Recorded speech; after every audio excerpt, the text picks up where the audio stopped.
নমস্কার। গতকাল বিকেলের দিকে চলে গিয়েছিলাম বাগবাজার ঘাটে। আপনারা পর্দায় দেখতে পাচ্ছেন, এটি হলো বাগবাজার চক্র রেলের স্টেশন।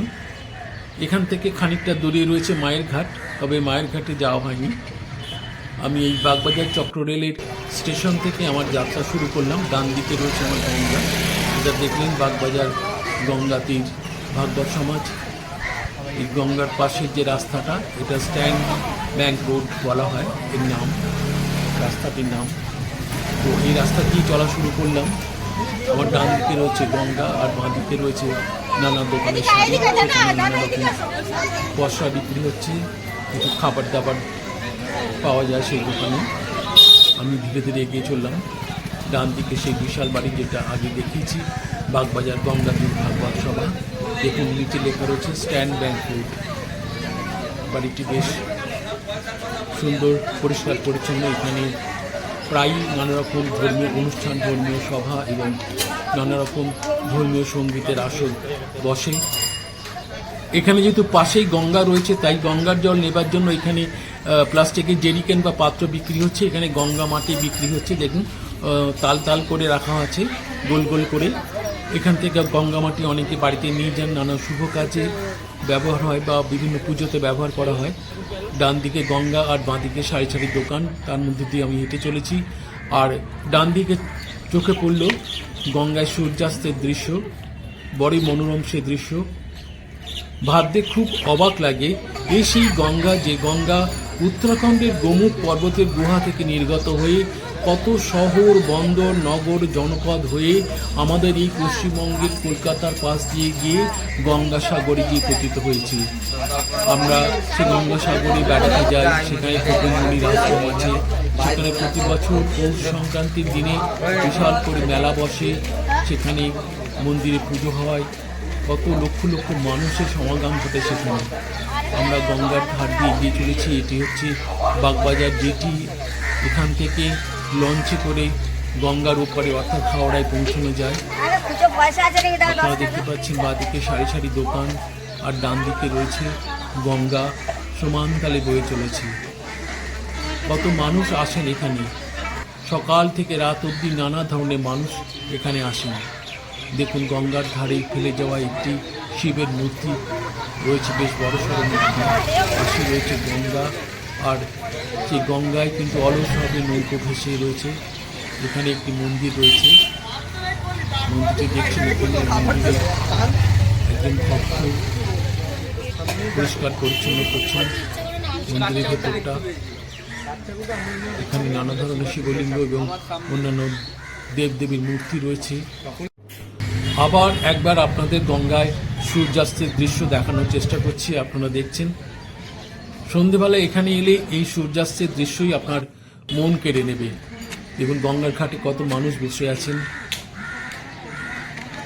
তারা অবসর সময় কাটানোর জন্য এখানে এসেছেন, বন্ধুদের সঙ্গে গল্প করার জন্য, আড্ডা মারার জন্য এখানে আসছেন। গঙ্গার সূর্যাস্তের দৃশ্য, আর এপাশে সারি সারি দোকান, রাস্তার দুপাশে সারি সারি উঁচু উঁচু গাছ, আর মাঝে মাঝে বিভিন্ন দেবদেবীর মন্দির। সত্যি মনটা কেমন আনমনা হয়ে যায়, উদাস হয়ে যায় এবং একটা আধ্যাত্মিক চেতনা এসে ভিড় করে মনে। এখানে দেখুন ছোট ছোট কাঁচের বক্সের মধ্যে নানা মহাপুরুষদের মূর্তি এখানে স্থাপন করা হয়েছে। আপনাদের সেই মূর্তিগুলো দেখানোর চেষ্টা করছি এক এক করে। সামনে কাঁচের পাল্লা রয়েছে, তাতে পাল্লাগুলো যাতে খুলে কেউ নষ্ট করতে না পারে মূর্তিগুলো, তার জন্য পাল্লায় তালা দেওয়ার ব্যবস্থাও করা হয়েছে। এখানে একটি মূর্তি রয়েছে, কালীমাতা মন্দির, আর ওপরে দশ মহাবিদ্যার ছবি বা মূর্তি আপনারা দেখতে পাচ্ছেন। মন্দিরটির দরজা বন্ধ, তাই ভেতরে দেবী বিগ্রহ আপনাদের দেখাতে পারলাম না। আমরা আরেকটু এগিয়ে যাব। দেখুন রাস্তার দুধারে উঁচু উঁচু গাছগুলো একটা অন্য ধরনের পরিবেশ তৈরি করেছে। যদিও কিছু নোংরা বা অপরিষ্কার জিনিসপত্র এখানে রয়েছে, তবুও সব কিছু এড়িয়েই কিন্তু মনটা ভালো হয়ে যায়। কাজের অবসরে বা একটুখানি সময় কাটানোর জন্য এই গঙ্গার ধারে অনেকেই চলে আসেন। সকাল থেকে রাত অবধি বিভিন্ন মানুষের আনাগোনা। আর তার চক্ররেল চলে যায়। এই পাশে চক্ররেলের লাইন রয়েছে। চক্ররেল স্টেশন দেখিয়েছি আপনাদের বাগবাজার।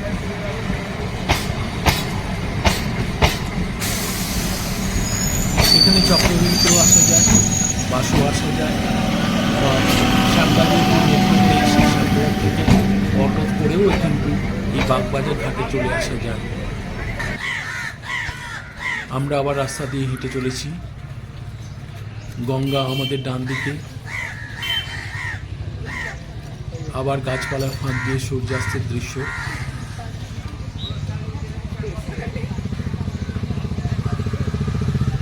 আর এই রাস্তা দিয়ে হাঁটতে যেটা সবচেয়ে বেশি কানে আসে, যে বিভিন্ন পাখির কিচিরমিচির সারাক্ষণ চলছে, যা একটা আবহ তৈরি করে দেয়, এখানকার সুন্দর আবহ তৈরি করে দেয়।